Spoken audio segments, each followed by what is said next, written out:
Heureux de vous retrouver sur Medi 1. Bienvenue à tous dans l'invité de la rédaction. L'artiste, écrivain, philosophe et poète des années 1871, Paul Valéry, a affirmé que l'éducation ne se borne pas à l'enfance et à l'adolescence. L'enseignement ne se limite pas à l'école. Toute la vie, notre milieu est notre éducation et un éducateur à la fois sévère et dangereux. Quant à Victor Hugo, poète et romancier, il estime que l'éducation, c'est la famille qui la donne. Mais pour l'instruction, c'est l'État qui la doit. Nous parlerons aujourd'hui d'éducation préscolaire et surtout de prise en charge des enfants. Et pour en parler, nous recevons Lucrèce Godnat. Elle est éducatrice préscolaire. Bienvenue, madame. Merci. Peut-on dire qu'on aime son métier et ne pas aimer les personnes qui sont en notre charge, surtout dans le cadre de l'éducation préscolaire? Je voudrais, avant tout propos, vous remercier et pour l'opportunité que vous nous offrez pour parler d'éducation préscolaire. Là, on ne peut pas dissocier l'amour du travail. Il faut l'aimer avant de le pratiquer. Voilà. Aimer son travail, oui, et aimer les personnes qui sont... Aimer les personnes également avec qui nous travaillons. D'accord. Pour être éducateur ou éducatrice, je ne sais pas s'il y a des éducateurs préscolaires. Oui, également. Il y a des éducateurs préscolaires dans la corporation. D'accord. Donc, pour être éducateur ou éducatrice préscolaire, qu'est-ce qu'il faut en termes de niveau, et quels sont les atouts de ces derniers? Ok, merci pour cette question. Pour être éducateur préscolaire, il faut d'abord être titulaire du baccalauréat, être reçu au concours de recrutement de la fonction publique et passer une formation de 3 ans à l'Institut national de formation sociale. Cette formation est sanctionnée par un diplôme d'État d'éducateur préscolaire. Nous avons également dans notre corporation des éducateurs préscolaires adjoints qui rentrent avec le niveau BEPC et ils suivent une formation de 2 ans. D'accord, donc voilà. Tout ce qu'on retrouve dans les écoles maternelles qui s'occupent des enfants ne sont pas forcément des éducateurs préscolaires. Pas du tout.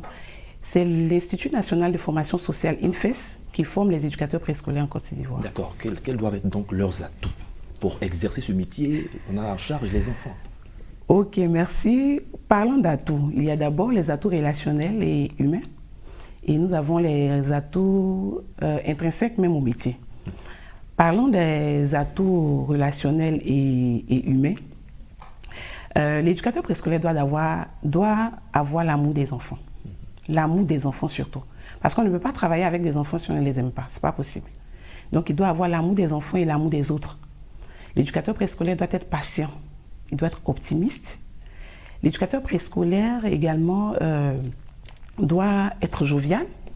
Il doit avoir le sens de l'humour, être disponible. Voilà. Ça demande beaucoup de choses. Bien sûr, puisque nous travaillons avec une couche vraiment fragile. Donc, il faut tous ces atouts-là pour pouvoir faire le travail.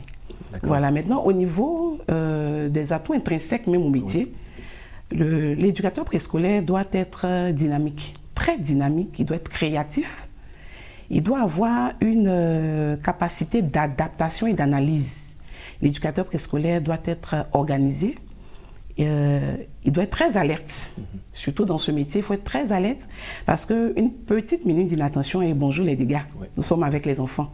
Donc il faut être très alerte et puis avoir une bonne endurance physique. Il faut la douceur également. Oui, la douceur, il faut aimer les enfants, il faut les aimer. Voilà. Les enfants et puis une bonne endurance physique, étant donné que nous travaillons avec des enfants qui bougent beaucoup. Voilà, donc on va au même rythme qu'eux. Donc une bonne endurance physique est également nécessaire pour l'éducateur préscolaire. Quelle est la tranche d'âge des enfants que vous recevez? Alors, avant de répondre à cette question, il faut rapidement dire que la notion de préscolaire même est utilisée pour désigner la formation apportée aux enfants qui n'ont pas encore atteint l'âge de la scolarisation obligatoire. Donc en nous référant à l'article 2-1 de la loi numéro 2015-635 du 17 septembre 2015 portant modification de la loi numéro 95-696 du 7 septembre 1995 relative à l'enseignement en Côte d'Ivoire. La scolarisation est obligatoire pour tous les enfants âgés de 6 à 16 ans. Et considérant également l'article 19 de la loi numéro 95-696 cité plus haut, l'enseignement préscolaire est adapté aux enfants dès l'âge de 3 ans. Donc, partant de ces deux paragraphes, nous pouvons dire que la tranche d'âge définie par le préscolaire est de 3 à 5 ans. Maintenant, les centres dans lesquels vous êtes ont une particularité dans leur façon de travailler. Bien sûr. Dans les centres de protection de la petite enfance, CPPE, dans lesquels nous exerçons, ces centres sont sous tutelle du ministère de la Femme, de la Famille et de l'Enfant.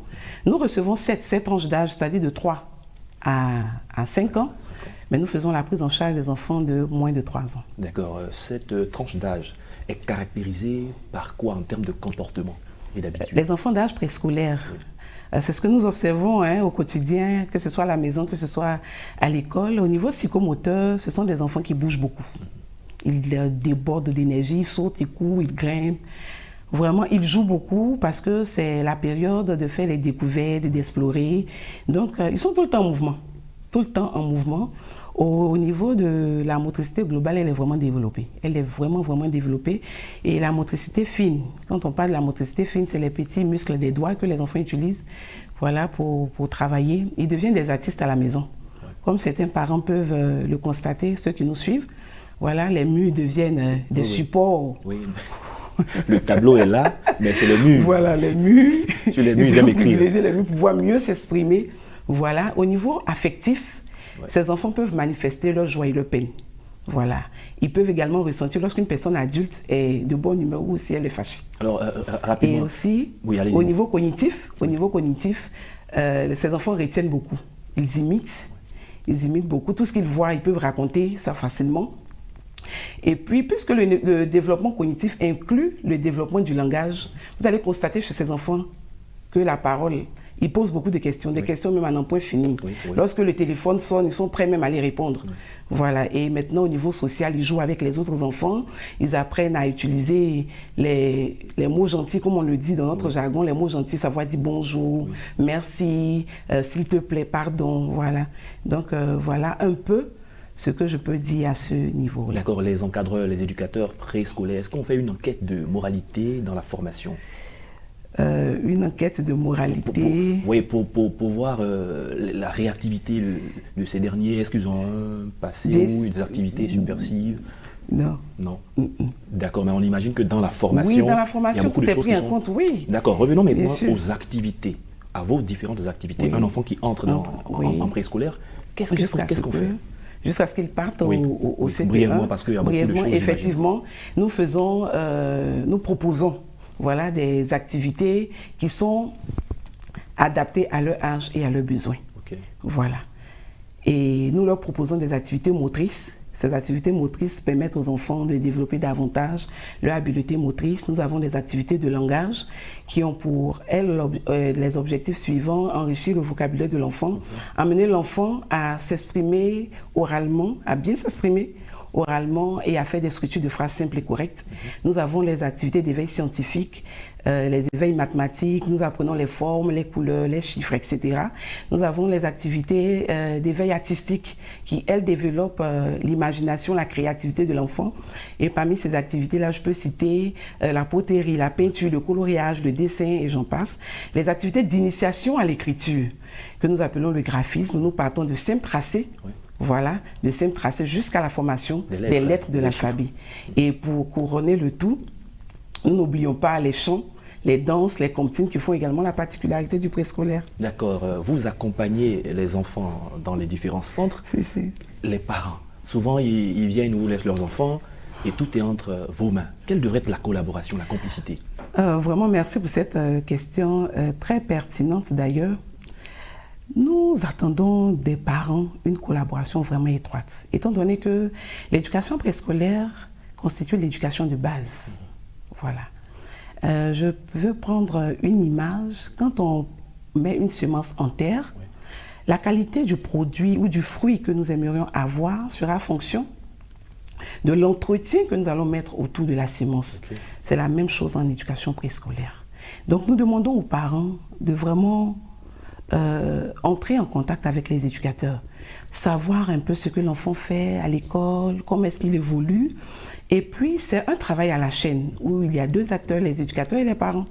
Et celui qui ne fait pas le travail, c'est sûr que le résultat ne sera pas, voilà, où la chaîne sera rompue et le résultat ne sera pas tel qu'on le souhaite. Voilà, donc c'est un peu ça. Les enfants vivent à la maison avec les parents et ils passent aussi la majeure partie du temps à l'école. Donc, il y a les comportements que les parents observent à la maison, que l'éducateur ne voit pas.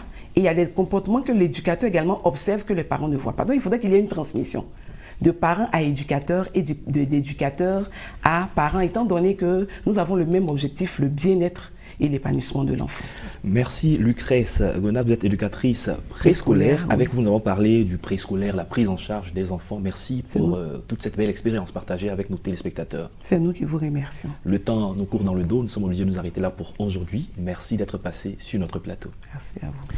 C'est la fin de cette émission. Merci à tous de l'avoir suivi. Excellente suite de nos programmes sur Medi 1.